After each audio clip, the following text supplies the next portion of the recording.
Imagine waking up in a place where the icy winds bite into your skin and the very air you breathe feels like a betrayal. This is Siberia, a land of harsh beauty and even harsher realities. But in the 20th century, it became notorious for something much darker: the Gulag camps. These were not just places of forced labor and political punishment. They were also sites of chilling medical experiments that pushed the boundaries of human endurance and ethics. The secrets of these experiments were buried deep within the frozen earth, whispered only among the prisoners who managed to survive and the few brave enough to speak out later. Now, you might wonder, what kind of experiments could possibly take place in such an unforgiving environment? Picture this: prisoners, already weakened by starvation and overwork, subjected to tests involving radiation and chemical exposure. These tests were conducted under the guise of scientific advancement, but at what cost? The cost was human lives, sacrificed in the name of progress and power. The camp commanders, along with select scientists, saw these prisoners as expendable subjects in their quest to understand the limits of human endurance. The conditions were unimaginable. Days turned into nights under the oppressive watch of guards, and the snow-covered horizons offered no escape. The experiments themselves were shrouded in secrecy. Prisoners were often moved to isolated barracks where doctors in white coats awaited them. For many, the details of what happened in these makeshift laboratories remained a mystery, as few lived to tell the tale. Yet, bits and pieces of information have emerged, pieced together from survivors' etc. testimonies and declassified documents. Radiation tests were among the most appalling. Prisoners were exposed to varying levels of radiation, sometimes without any protection, to observe the effects on their bodies. These experiments aimed to gather data that could be used in military applications, a grim reminder of the Cold War's shadow over scientific endeavors. The results were devastating: severe burns, acute radiation sickness, and for many, an agonizing death. Those who survived often suffered long-term health issues, their bodies marked by the invisible poison they had been forced to endure. Chemical exposure was another cruel chapter in this story. Prisoners were subjected to various chemical agents, some of which were intended to test new drugs or military-grade substances. The scientists observed how these chemicals affected the human body, often pushing subjects to the brink of survival. The lack of informed consent and the disregard for human life made these experiments a haunting example of science gone awry. For the prisoners, there was no escape from the relentless cycle of suffering, as their bodies became battlegrounds for experiments they neither understood nor consented to. The psychological toll was equally devastating. Stripped of their dignity and treated as mere numbers, many prisoners succumbed to a sense of hopelessness. The constant uncertainty of what each day might bring added to their torment. For some, the only solace came from the camaraderie among fellow inmates, a fragile bond formed in the crucible of shared suffering. Yet, even this was not enough to shield them from the horrors that unfolded behind the barbed wire fences. Despite the oppressive silence surrounding these experiments, whispers of what occurred began to leak out. Stories of men and women who endured the unimaginable reached the outside world, often through the accounts of those who managed to escape or were released. These narratives painted a picture of resilience and the human will to survive against all odds, but they also served as a stark reminder of the capacity for cruelty when power goes unchecked. As we unravel these grim tales, one can't help but wonder about the motivations behind such inhumane practices. Was it purely scientific curiosity, or was there a darker agenda at play? The answers remain elusive, buried under layers of secrecy and time. Yet, the legacy of these experiments lingers, a chilling reminder of a past that refuses to be forgotten. As we delve deeper into this shadowy world, we must confront uncomfortable truths about the intersection of science, ethics, and power, and the human cost of such pursuits. The stark Siberian landscape, vast and unforgiving, set the stage for some of the most harrowing human rights violations of the 20th century. Within the barbed confines of the gulags, prisoners lived at the mercy of their captors, stripped of their freedoms, and subjected to the whims of those who wielded power over them. Among the ranks of these captives were individuals handpicked for experiments that defied the boundaries of morality and humanity. In the dimly lit barracks, whispers of fear and speculation circulated among the prisoners. Rumors of men returning from the infirmary with hollow eyes and unsteady gaits spread like wildfire. Quote, one prisoner murmured, his voice barely audible over the clamor of shuffling feet. Quote, 1. The experiments often began with promises of better rations and lighter work duties, a cruel illusion dangled in front of desperate men willing to grasp at any glimmer of hope.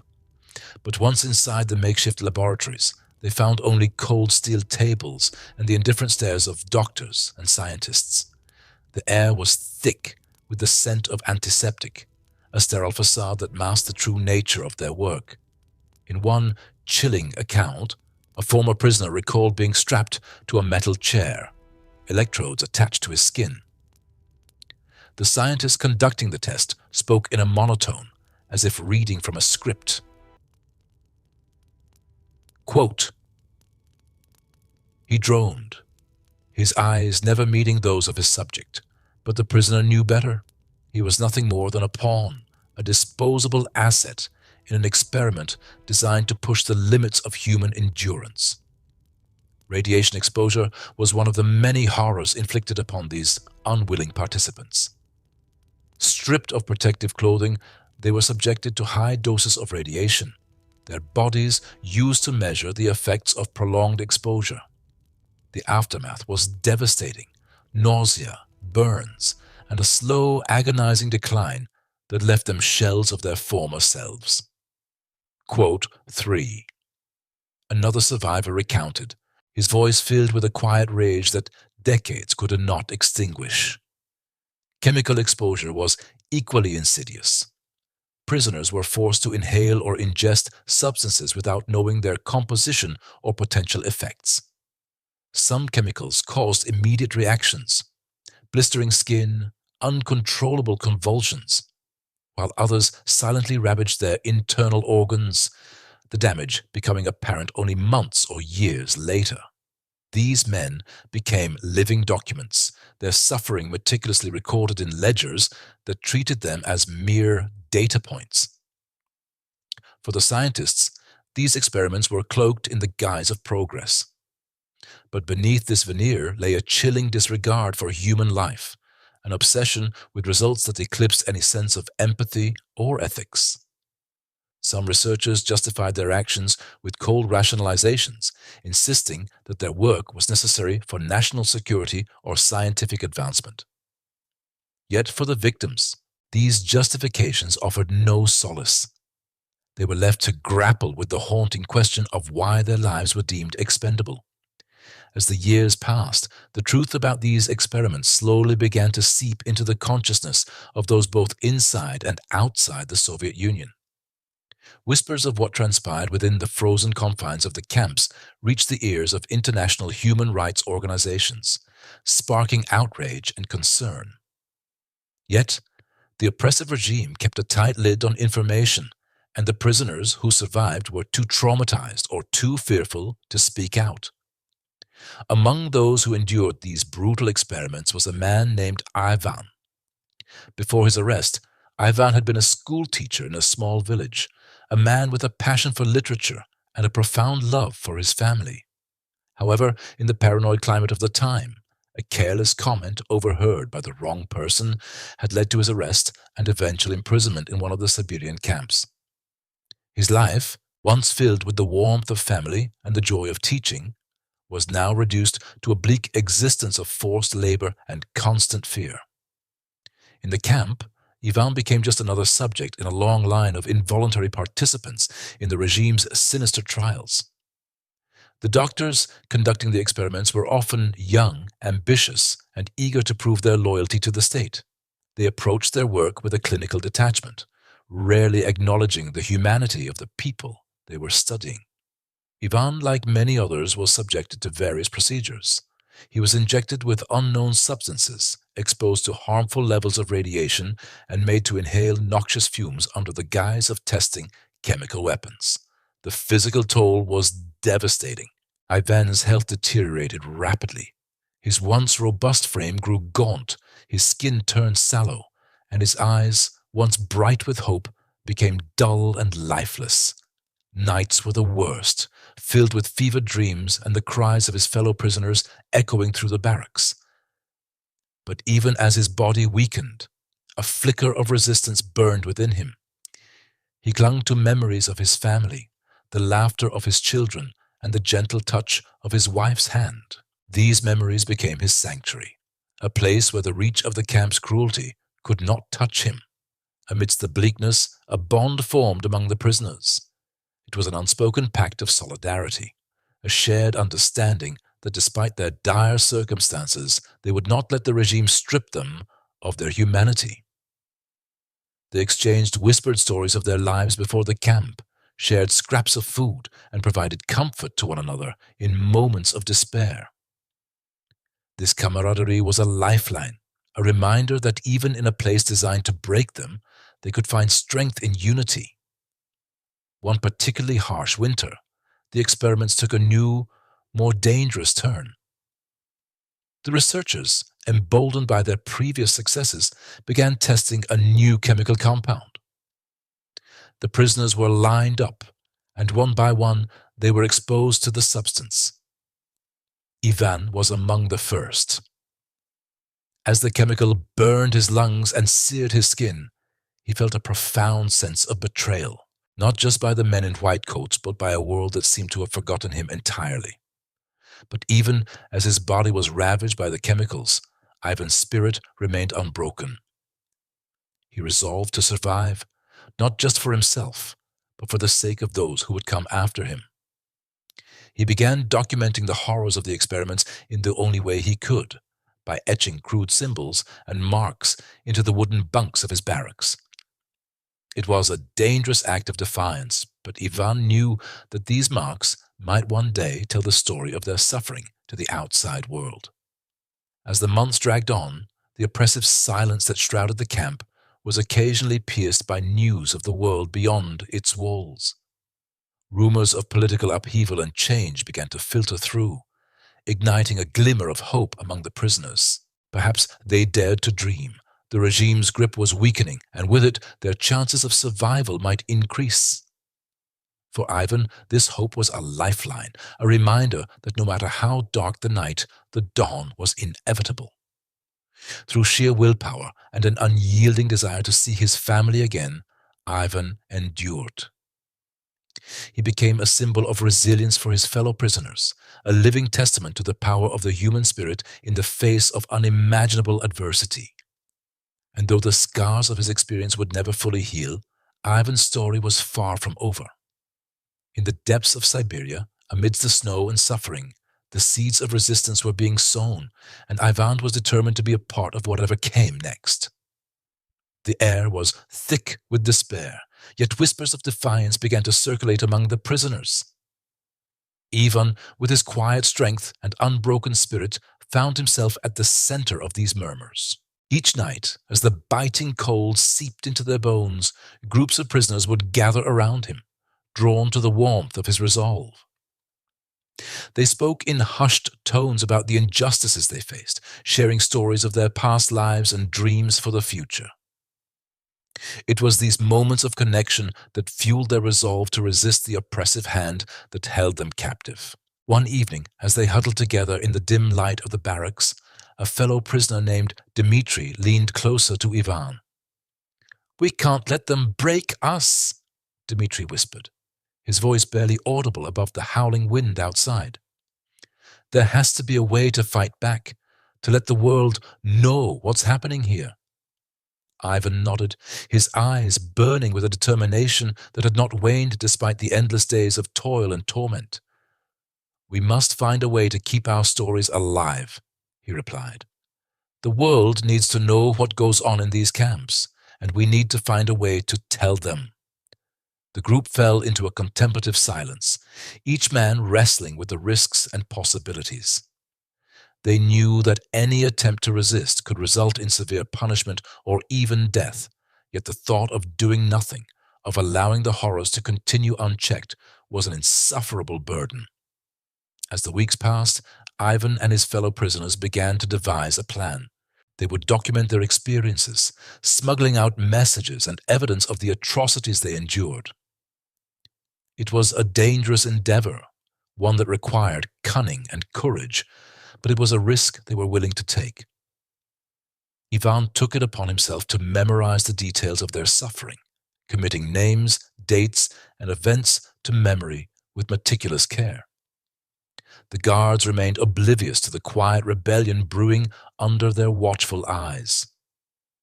To them, the prisoners were broken men, too defeated to pose any real threat.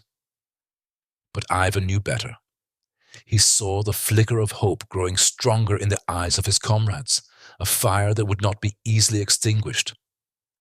One cold morning, Ivan found himself laboring in the farthest reaches of the camp, away from the prying eyes of the guards. He took the opportunity to bury a small, weathered notebook beneath a pile of stones, its pages filled with the stories and testimonies of his fellow prisoners. It was a small victory, but a victory nonetheless. As Ivan stood up, dusting the dirt from his hands, he felt a renewed sense of purpose. The notebook was a symbol of their resistance, a beacon of hope that one day the truth would emerge from the shadows. He glanced around at the bleak landscape, a sea of white and grey that seemed to stretch on forever, and felt a surge of defiance rise within him. He knew that the road ahead would be fraught with danger, that the fight for justice and freedom would be long and arduous. But he also knew that they were not alone in this struggle. The camaraderie among the prisoners was a powerful force, and together they were determined to uncover the truth behind the sinister experiments being conducted within these icy walls. Ivan took a deep breath, the cold air filling his lungs, and set his mind on finding more allies, individuals who shared their desire to expose the horrors hidden beneath the snow. Among the prisoners, whispers had begun to circulate about a new arrival. Dr. Elena Petrovna, a former scientist who had fallen out of favor with the regime, was rumored to have been brought to the camp. Her expertise in medicine and her outspoken nature had made her a target, but now she was one of them. Ivan knew that if he could gain her trust, her knowledge might prove invaluable in understanding the true extent of the experiments and possibly finding a way to stop them. The opportunity to speak with Elena came sooner than expected. During a rare moment of reprieve from their grueling labor, Ivan found her sitting by herself, her eyes scanning the horizon as if searching for something beyond the endless expanse. He approached cautiously, aware of the need for discretion, and sat down beside her, the snow crunching softly under his weight. "Dr. Petrovna," Ivan began, his voice low but steady, "I've heard about your work, your real work, and I believe we both have a common enemy." Elena turned to him, her eyes sharp and intelligent, yet shadowed by the weight of the knowledge she carried. "And who might that be?" she replied, her tone guarded but curious. "The men who brought us here," Ivan said, gesturing subtly around them. "They think they can use us as pawns, as subjects in their twisted experiments. But we can fight back, expose what they're doing." A flicker of interest crossed Elena's face. "And how do you propose we do that?" she asked, tilting her head slightly. "I've been keeping records," Ivan explained, tapping his pocket where the notebook lay hidden. "But I need more than just notes. I need understanding. If you can help us make sense of the medical tests, the radiation, the chemicals, perhaps we can find a way to dismantle their plans." Elena considered his words, the silence between them, heavy with unspoken fears and hopes. Then she nodded slowly. "All right, I'll help you. But we must be careful. The walls have ears, and trust is a precious commodity here. Over the following weeks, Ivan and Elena worked tirelessly, sharing information discreetly, piecing together the puzzle of the experiments. Elena's insights were invaluable. Her knowledge of biology and chemistry allowed them to understand the potential effects of the substances being used on the prisoners. Radiation, she explained, could cause long-term damage, mutations, and even death. The chemicals were often untested, their effects unpredictable, designed to push the human body to its limits. The more they learned, the more urgent their mission became. It was no longer just about survival. It was about justice for those who had suffered and died without a voice. Ivan's resolve hardened with each new discovery, each horrifying detail that emerged from Elena's analysis. As they gathered evidence, they also sought out others who shared their determination. Among the prisoners, a quiet network of resistance began to form, each member playing their part, whether it was gathering information, creating diversions, or passing messages beyond the camp's boundaries. They knew the risks, but they also understood the stakes. One evening, as they huddled in a dimly lit corner of their barracks, Elena shared a revelation that sent chills down Ivan's spine. "I've been thinking," she said, her voice barely above a whisper. "If we can obtain a sample of the chemicals or the radioactive material, we might be able to smuggle it out. It could be the evidence we need to prove our claims." Ivan nodded, his mind racing with possibilities. "But how?" he asked, the enormity of the task daunting. Elena smiled, a determined glint in her eyes. "Leave that to me. I have a plan." In the days that followed, Elena's plan took shape. They would need to act quickly and decisively, taking advantage of the guards' routine and the cover of night. As the pieces fell into place, Ivan felt a surge of hope. It was dangerous, yes, but it was also the best chance they had of making a difference. With the camp blanketed in darkness, the night of the operation arrived. The air was tense with anticipation, every sound amplified in the stillness. Ivan and Elena moved with purpose, their hearts pounding in unison, driven by the shared conviction that they were part of something greater than themselves. As they approached the lab where the chemicals were stored, Ivan felt a familiar mix of fear and determination. They had come too far to turn back now.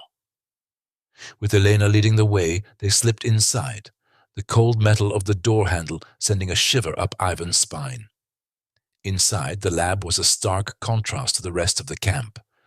Clinical and sterile, it was filled with equipment that spoke of scientific advancement, yet also of the cruelty that had been inflicted in its name. As Elena gathered the samples, Ivan kept watch, every nerve on edge, listening for any sign of discovery. Finally, with the samples secured, they made their way back to the barracks, hearts racing, minds focused on the next steps. The mission had been a success, but they knew the hardest part was yet to come.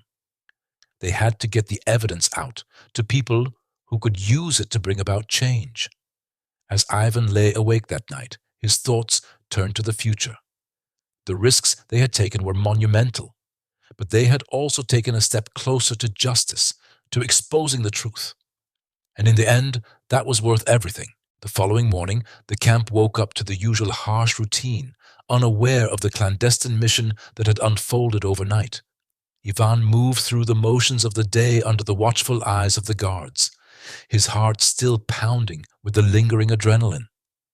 The samples, hidden in a safe spot beneath the floorboards of their barracks, were a constant reminder of their audacious plan. During their short breaks, Ivan and his fellow conspirators exchanged brief glances, silent acknowledgments of their shared secret. They had to remain vigilant, for any slip-up could mean the end of everything. It was a delicate balance between maintaining their facade as obedient prisoners and finding a way to smuggle the evidence out of the camp.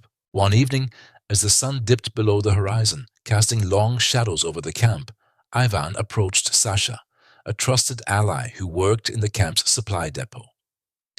In hushed tones, they discussed the next phase of their plan. Sasha had a contact among the civilian workers who periodically visited the camp, someone who might be willing to risk everything to help. Quote, Ivan whispered, his voice barely audible above the clatter of mealtime activity. Quote, No. Sasha nodded, understanding the urgency.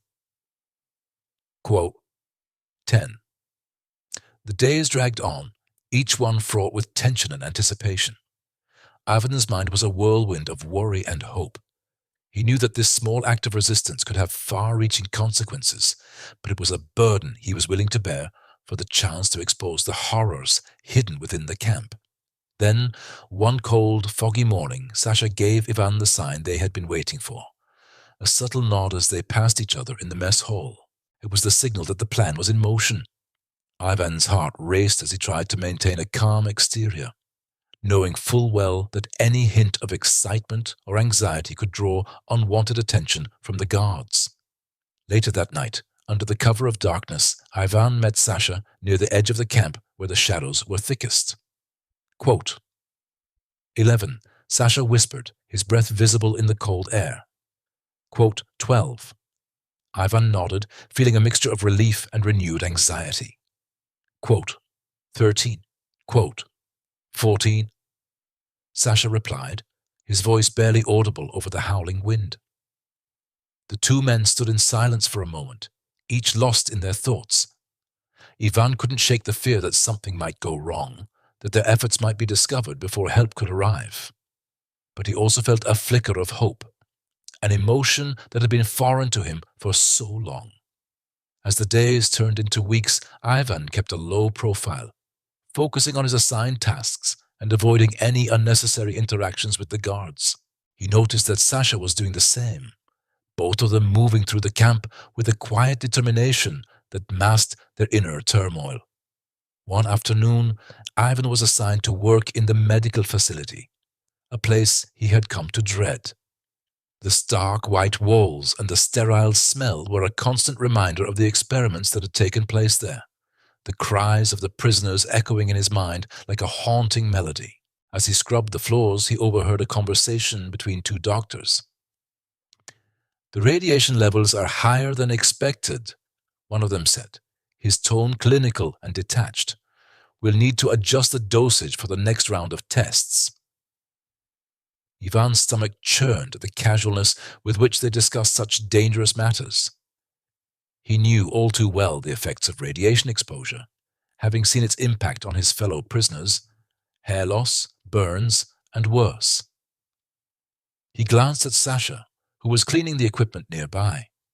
Their eyes met briefly, and Ivan could see the same anger and determination reflected in his friend's gaze.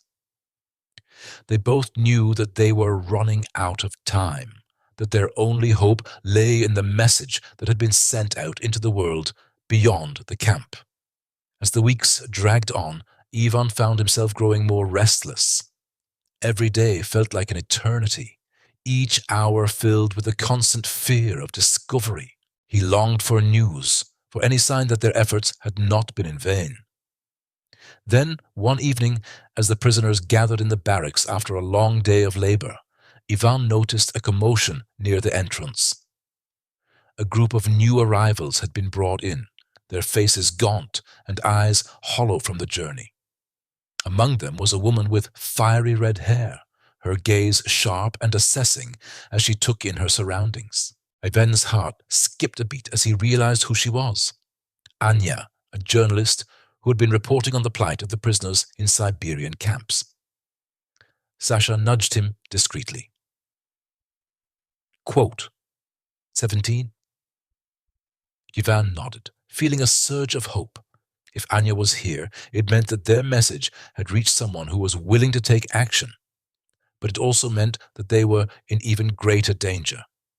If the guards discovered her true identity, it could spell disaster for all of them. Over the next few days, Ivan and Sasha kept a close eye on Anya, waiting for an opportunity to speak with her without arousing suspicion. Finally, one night, as the prisoners gathered for their meager meal, Ivan managed to slip a note into her hand, a simple request to meet in secret. When they finally met, hidden away from prying eyes, Anya's expression was one of fierce determination. "I've seen the reports," she said, her voice steady. "But being here, witnessing it firsthand, it's worse than I imagined." Ivan nodded, his heart heavy with the weight of their shared burden. "We need to get the truth out," he said. "People need to know what's happening here." Anya agreed, her eyes blazing with conviction. "I'll do everything in my power to make sure the world hears your story. But we have to be careful. One wrong move, and they'll silence us forever." Together, they devised a plan to gather evidence, to document the atrocities that were being committed within the camp. It was a dangerous undertaking, one that required stealth and cunning, but it was their only hope of bringing about change, of shining a light on the darkness that had consumed their lives.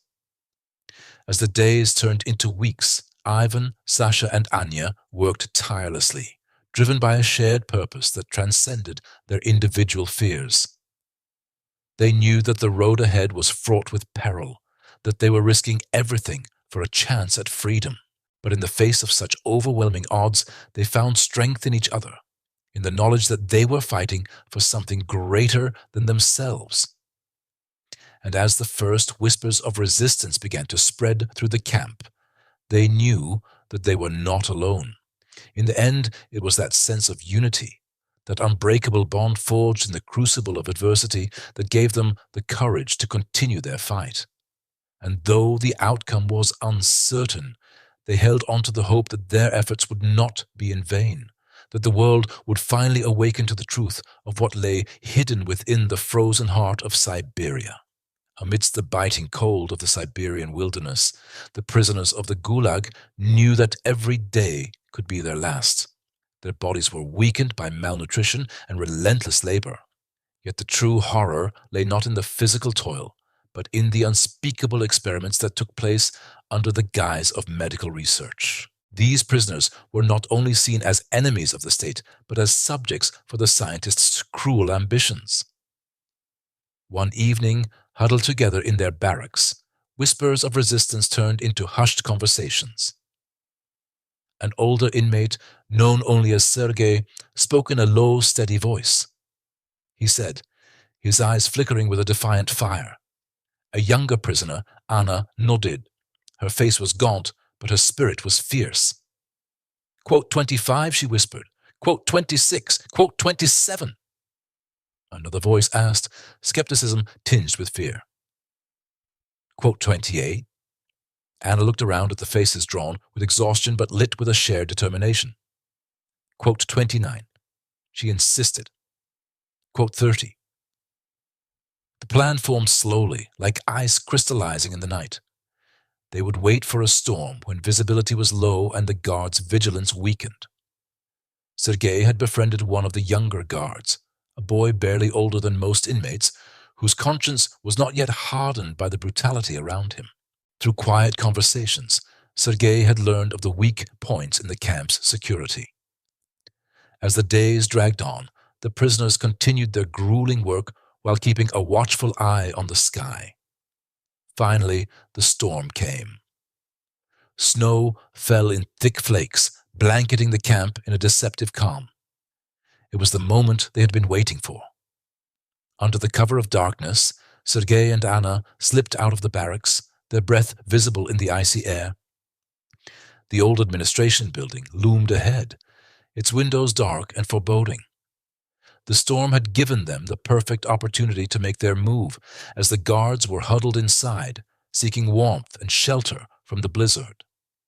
Sergei and Anna moved cautiously, their footsteps muffled by the thick snow. Every crunch underfoot seemed deafening in the silent night, yet the howling wind masked their presence. Inside the building, the air was stale and oppressive. They knew their time was limited.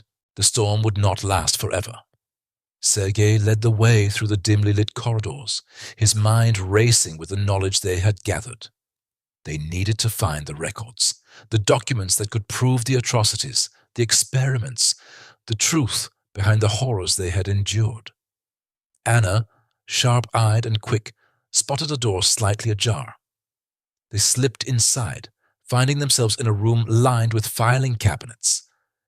Sergei's heart pounded in his chest as he rifled through the drawers, searching for the files marked with a red stamp, the ones that contained the most damning information. Anna joined him, her fingers deftly flipping through the papers. It was then that they heard footsteps in the hallway. Their hearts stopped. Sergei motioned for Anna to hide behind one of the cabinets as he did the same. The footsteps grew louder, pausing just outside their door. Sergei held his breath, praying that the storm outside would cover any sound of their presence. The door creaked open, and a beam of light swept the room. Sergei could see the shadow of a guard as he glanced around. Then, seemingly satisfied, the guard closed the door and continued down the hallway. Sergei exhaled slowly, his breath shaky with relief. With renewed urgency, they returned to their task. Anna found a folder with the red stamp and pulled it out. Inside were detailed reports of the experiments, radiation exposure, chemical tests, the inhumane conditions. It was all there, neatly documented as if these were just routine scientific studies and not the monstrous acts they were. They gathered as much as they could carry, stuffing the papers into their coats. They needed to get back to the barracks before the guards noticed their absence.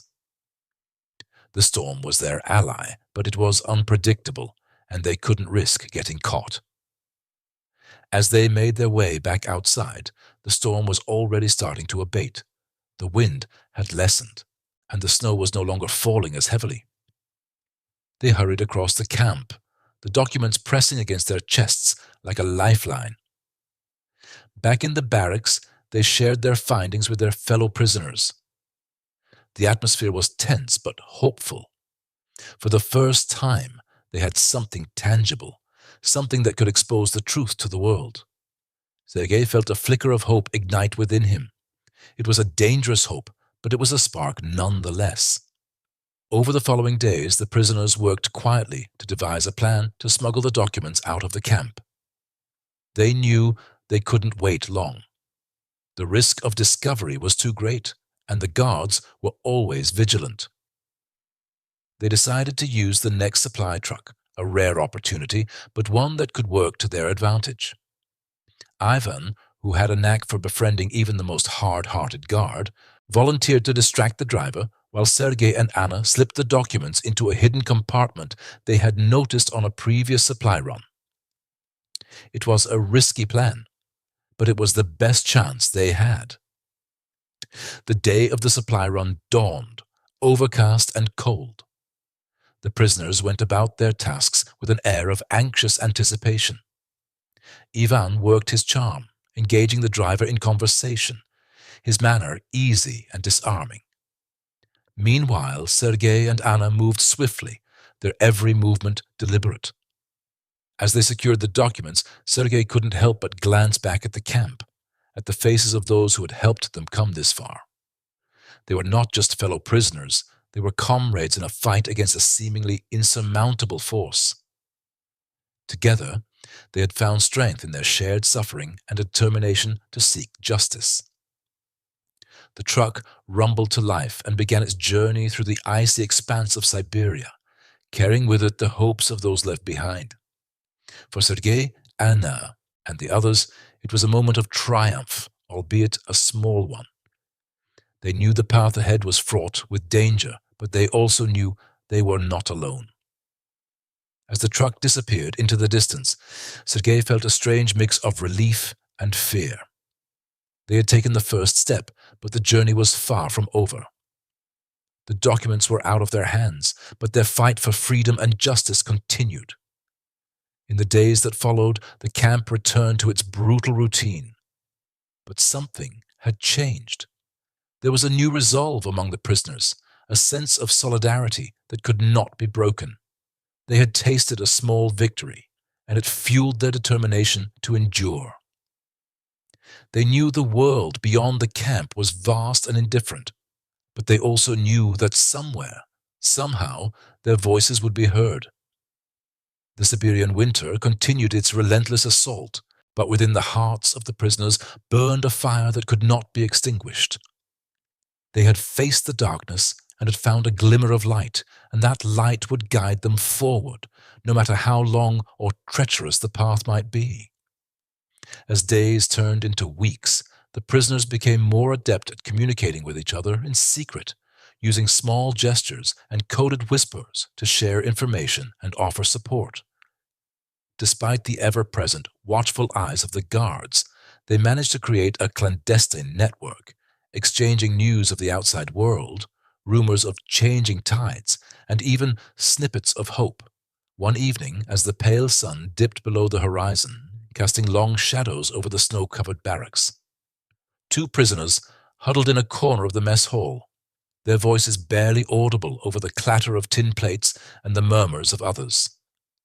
Ivan, a former schoolteacher, leaned closer to his companion, a young man named Mikhail, whose spirit had not yet been broken by the camp's brutal regime.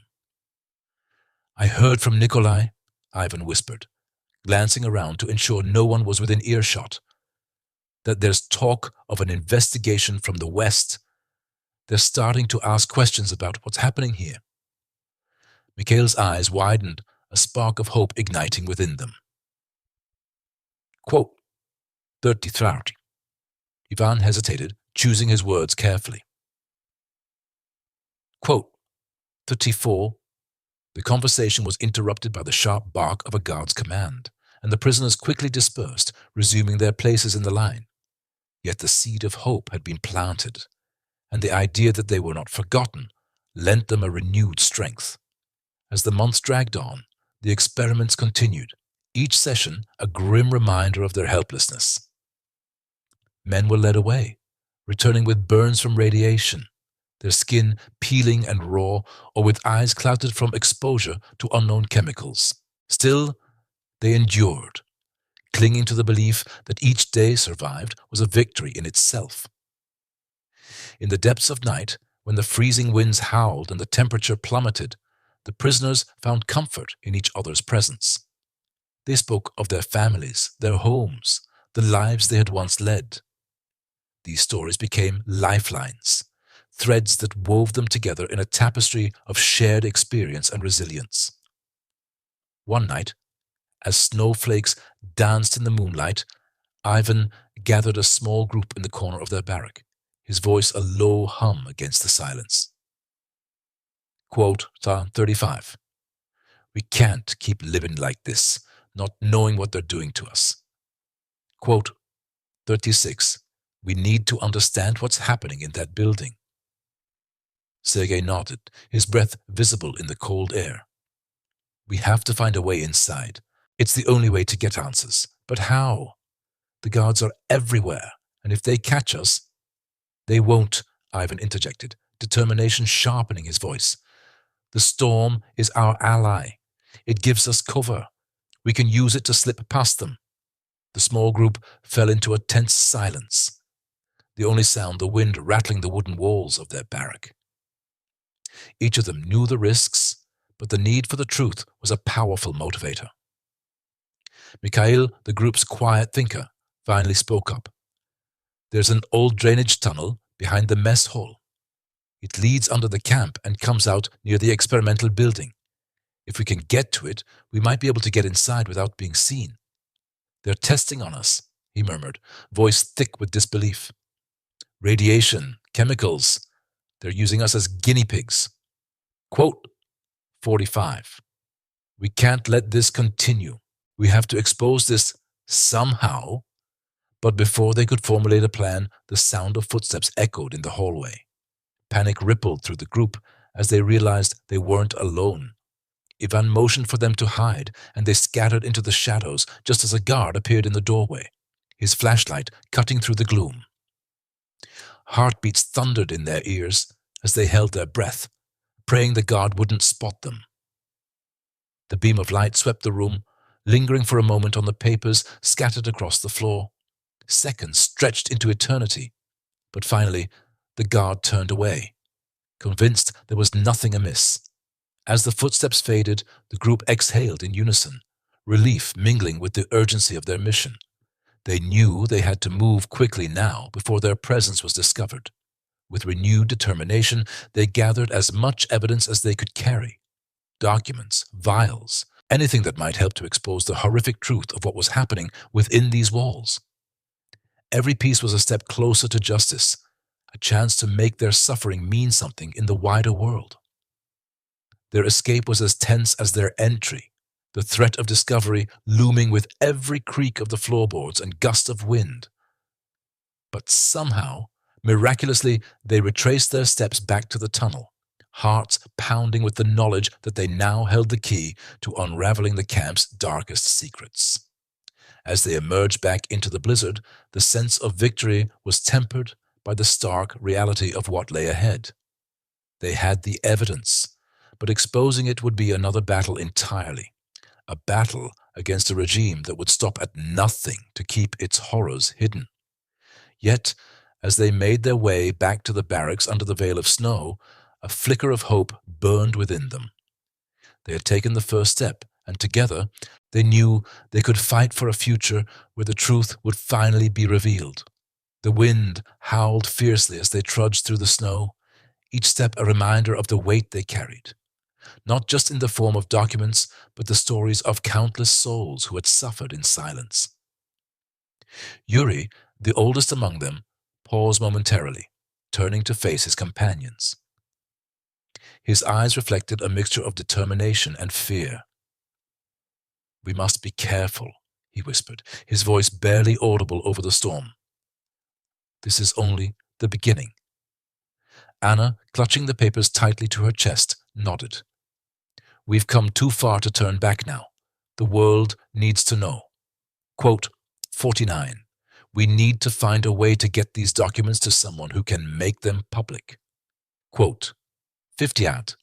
"There's a supply truck that leaves for the city every week. If we can get the papers on board, there's a chance." Mikhail, the youngest of the group, looked nervous. "And if we're caught?" Quote 52. "We've faced worse, my friend, worse. This is our chance to fight back, not just for us, but for everyone who's suffered here." The plan was risky, fraught with danger at every turn, but the sense of purpose it brought was electrifying. Each of the prisoners knew the potential consequences of their actions. Punishment could be swift and severe. Yet, the thought of exposing the atrocities gave them a glimmer of hope that had long been absent in their lives of relentless despair. As the storm raged outside, the group huddled together, finalizing their strategy. The plan was simple in theory, but execution required precision. They needed to access the infirmary where the records were kept, smuggle them past the guards, and hide them in the supply truck before it departed for the city. Timing was everything.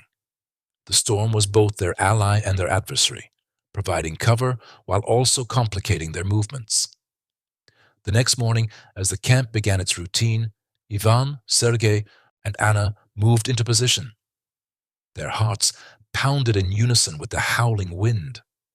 Disguised as routine laborers, they approached the infirmary, Anna's sharp eyes scanning for any sign of trouble. The guards, preoccupied with the weather, barely gave them a second glance.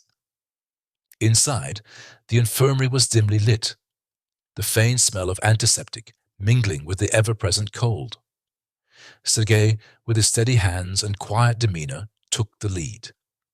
He had spent time in the infirmary before, treated for various ailments brought on by the harsh conditions.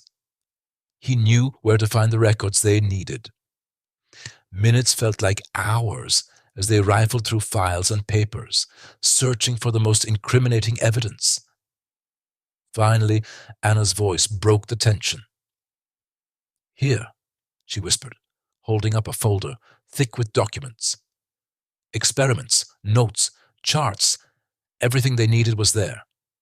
It was a catalogue of horrors, a testament to the cruelty they had endured. With the records secured, the group moved swiftly. The journey to the supply area was fraught with close calls as guards made their rounds, boots crunching on the icy ground. But luck was on their side. The storm's fury masked their movements, and at last they spotted the truck. Mikhail, who had been watching from a distance, gave a quick nod.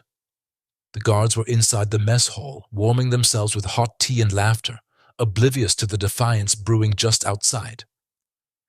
Ivan and Yuri approached the truck, their breath visible in the freezing air, their nerves steeled by the stakes of their mission. The documents were tucked securely in a hidden compartment beneath a stack of supplies. As the truck driver returned, none the wiser, the group slipped back into the shadows, hearts racing with the thrill of what they had accomplished. For the next few days, tension in the camp was palpable. Every sound, every shadow seemed to herald discovery and retribution. Yet life went on. The prisoners resumed their grueling labor, each passing day a testament to their resilience. Then the news came like a bolt of lightning. An international organization had received an anonymous package, its contents shocking the world. The documents had made it out. The world now knew of the suffering in the Siberian camps, of the inhumane experiments carried out under the guise of science. Hope, once a fragile ember, roared to life within the camp. The prisoners, though still trapped in their icy prison, felt a shift. The guards, once smug in their power, seemed less certain, their eyes darting with unease. The outside world was watching. As the harsh Siberian winter continued, a new warmth spread among the prisoners. It was the warmth of solidarity, of knowing they had struck a blow against their oppressors. The struggle was far from over, but they had taken a stand. They had given voice to the voiceless, and in doing so, reclaimed a piece of their humanity. In the end, it was not just about survival. It was about justice, about shining a light into the darkest corners of human cruelty. And in that light, they found strength. Thank you for joining us on this journey through history. If you enjoyed this story, please like and subscribe. Comment what you want to hear next. The Siberian wind howled outside the makeshift barracks, a relentless reminder of the harsh environment that was home to the Gulag prisoners. Inside, a group of men and women huddled together, their faces drawn and weary, yet their eyes burned with a newfound determination. They spoke in hushed tones, sharing stories of their experiences, of the friends they had lost, and the horrors they had witnessed. One man, a former school teacher named Ivan, leaned closer to the group. His voice was barely above a whisper, yet it carried the weight of conviction. "We have to remember their names," he said, his eyes scanning the faces around him. "Those who suffered, those who didn't make it. We owe it to them to keep their memory alive." A woman with dark, tangled hair nodded in agreement. Her name was Nina, and she had been a nurse before her arrest. "Every experiment they forced on us, every drop of poison they injected into our veins, they thought they could break us. But they were wrong. We are still here. We are their testament." The group fell silent for a moment, the reality of their situation pressing down on them like the weight of the snow-laden sky. But the silence was not one of despair. It was a silence filled with the resolve to fight back in any way they could. In another corner of the barracks, an older man, Dmitri, was sketching in a worn notebook. He had been an artist before he was taken, and now he used his skills to document the atrocities they had endured. His drawings were stark and haunting, capturing the essence of the experiments, the coldness of the scientists, and the suffering of his fellow prisoners. Dmitri looked up from his work, meeting the eyes of his comrades. "These drawings," he said, gesturing to the pages, "they are our evidence. Someday someone will see them and know the truth of what happened here." As the conversation continued, a sense of unity grew among the prisoners. Each of them had faced unimaginable cruelty, yet they found solace in their shared experience. They realized that by speaking out, by documenting their stories, they were creating a record that could not be erased. Outside, the snowstorm raged on, but inside, the prisoners clung to the hope that their voices would one day be heard beyond the frozen confines of the camp. They spoke of justice, of a future where their suffering would not be in vain, where their stories would serve as a warning to the world. As the night wore on, the group slowly disbanded, each person retreating to their own sparse bedding. But the conversation lingered in the air, a quiet promise that they would continue to fight, continue to remember. In the darkness, Ivan lay awake, his mind racing with thoughts of what lay ahead. He knew the path would not be easy, that many more challenges awaited them, but he also knew that they were not alone. Together they had forged a bond stronger than any chain, a bond that would carry them through the darkest of